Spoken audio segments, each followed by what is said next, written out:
If you drive a diesel, you've probably heard all the basic advice. Change your oil, use good fuel, let it warm up. But today we're going beyond the basics.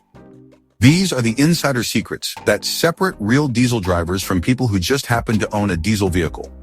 If you don't know these, you're leaving performance and longevity on the table. Let's get into it. Secret number 1, the Italian tune-up. Here's something that shocks some diesel owners. You need to drive your diesel hard every once in a while. I'm not talking about redlining it or beating on it when it's cold. I'm talking about regular hard acceleration when the engine is fully warmed up. Diesel engines are built for work. They thrive under load. A regular highway run or towing trip helps burn off soot and keep the DPF clean, but only once the engine's fully warmed up. When you baby a diesel, carbon builds up in the intake, exhaust, and turbo. The EGR system gets clogged. The DPF fills up faster than it should. You're actually hurting your engine by being too gentle. Experienced diesel drivers call this the Italian tune-up. Once your engine is at operating temperature, find an open stretch of road and get into the throttle. Let the turbo spool up. Hold it there for a few minutes. This high heat and high flow burns off carbon deposits and keeps everything clean. If you regularly haul heavy loads or tow, you're already doing this. But if you're just commuting or running errands, make it a point to give your diesel some work at least once a week. Take the long way home on the highway. Use the passing lane. Climb a hill with purpose. Your diesel will thank you with better performance and fewer problems down the road.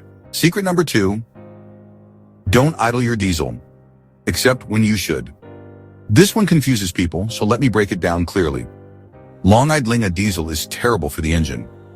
Running it idle causes noticeable wear on internal components compared to normal driving. It builds up carbon. It glazes cylinder walls. It wastes about 3/4 of a gallon of fuel per hour. Modern diesels hate extended idling.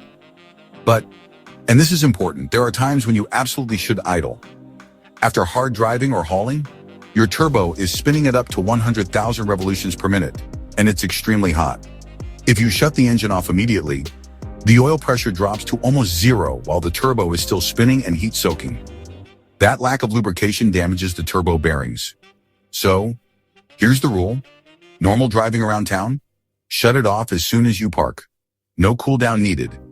After towing or highway driving, give the turbo a short cool down. 30 to 60 seconds of gentle idle or easy driving before shutting off is usually enough.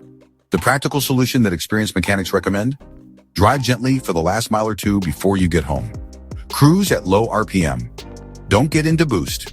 That natural cool down while driving is usually enough. Then maybe let it idle for 30 seconds to a minute after you park. The key is balance. Don't idle unnecessarily, but protect your turbo when it matters. Secret number 3, the 5,000 to 6,500 mile oil change rule. Let's talk about oil changes.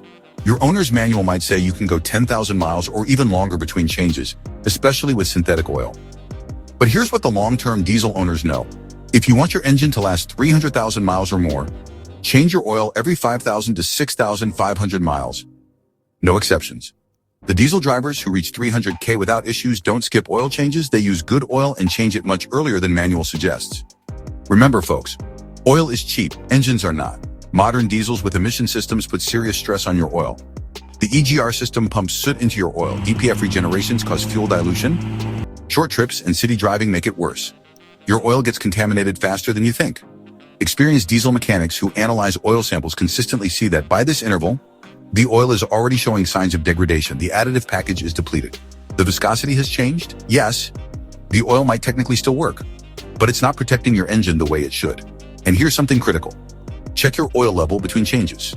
Diesel engines consume oil during normal operation. Your level can drop significantly before the next service. Check it every few weeks. Top it off when needed. And if your oil smells like diesel fuel, consider changing it in the near future. That's fuel dilution, and it's destroying your engine's protection. The driver's running 300,000 miles with no major problems. They're religious about the 5,000 to 6,500 mile oil change interval. The ones with engine failures and turbo problems at 120,000 miles, they followed the manual and waited too long. Secret number 4, the turbo cool down isn't just about the turbo. Speaking of cool downs, here's something most people miss. When you've been driving hard or hauling heavy loads, it's not just the turbo that needs to cool down. Your entire drivetrain is heat soaked.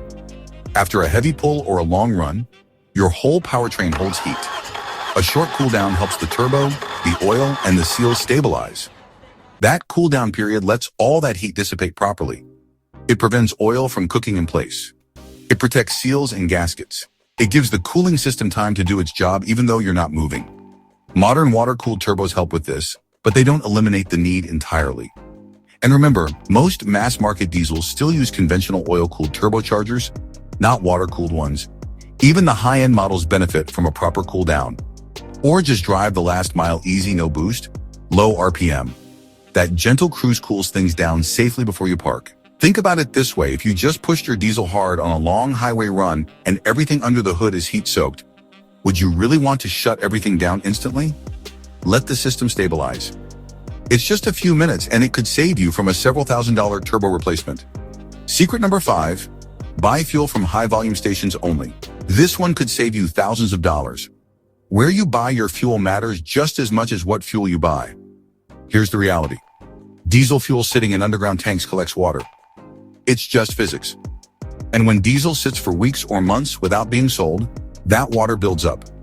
Diesel that sits too long can collect water and microbes. Busy, high-volume stations like truck stops or big brand travel centers usually have fresher fuel and less risk. Experienced diesel drivers know this. They only fill up at high-volume stations where commercial vehicles fuel up. Think truck stops, busy travel centers, and major brand stations on highways. These places turn over their fuel supply constantly, which means fresher fuel with less water contamination. If a station looks deserted or rarely used, skip it. Fresh, well-maintained pumps are worth a few extra cents per gallon. Here's a pro tip. Keep your fuel receipts and reset your trip odometer after every fill-up. If you do get bad fuel, you'll have proof of where it came from. Some of the big chain stations will actually cover repair costs if their fuel damages your system. Water in your fuel system can cause injector failure, and that's not a cheap fix. We're talking thousands of dollars. Spending an extra 50 cents per gallon at a quality station is the cheapest insurance you can buy. So here's the bottom line. Modern diesels are tough, but they need the right kind of care.